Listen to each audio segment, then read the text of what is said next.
भारतीय वैदिक वाङ्मय के अनुसार प्रत्येक मनुष्य को इस धरती पर जीवन लेने के पश्चात 3 प्रकार के ऋण चुकाने होते हैं।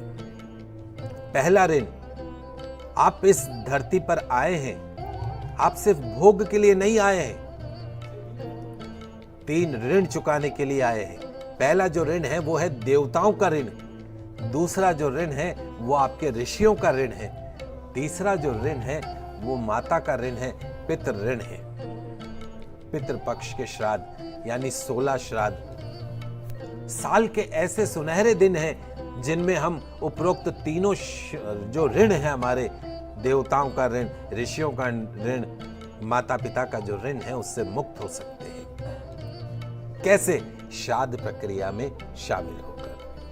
महाभारत के प्रसंग के अनुसार मृत्यु के उपरांत कर्ण को चित्रगुप्त ने मोक्ष देने से इनकार कर दिया था। कर्ण ने कहा कि मैंने तो सारी संपदा सदैव दान पुण्य में ही समर्पित की है। जो मेरे पास था, जो भी मेरे द्वार पर आया, मैंने उसे कभी खाली नहीं जाने दिया। तो फिर मेरे ऊपर ये कैसा ऋण बचा हुआ है?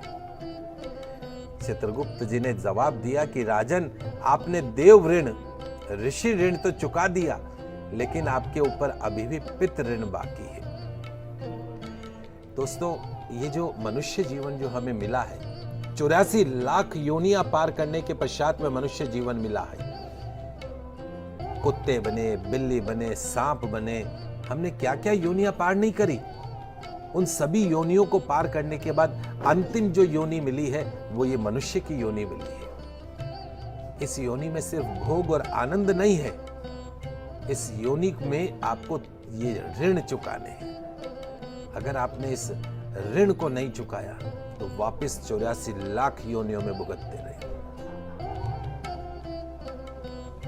तो चित्रगुप्त जी कहते हैं कर्ण को कि जब तक आप अपने माता पिता के ऋण से मुक्त नहीं होंगे, तब तक आपको मोक्ष मिलना कठिन है। इसके उपरांत धर्मराज ने कर्ण को व्यवस्था दी कि आप 16 दिन के लिए पुनः पृथ्वी पर जाइए, अपने ज्ञात और अज्ञात पितरों का श्राद्ध कीजिए, तर्पण कीजिए, पिंडदान विधिवत करके आइए, तभी आपको मोक्ष यानी स्वर्ग लोक की प्राप्ति होगी। तो दोस्तों, जो लोग दान नहीं करते, श्राद्ध नहीं करते, तर्पण नहीं करते हैं, माता पिता का आदर नहीं करते हैं, बड़े बुजुर्गों का आदर सत्कार नहीं करते हैं, उस परिवार के जो पितृगण हैं वो हमेशा उनसे नाराज रहते हैं और इसके कारण वे या उनके परिवार के अन्य सदस्य जो हैं वो रोगी रहते हैं, दुखी रहते हैं, मानसिक और आर्थिक कष्ट से पीड़ित रहते हैं, निसंतान रहते हैं।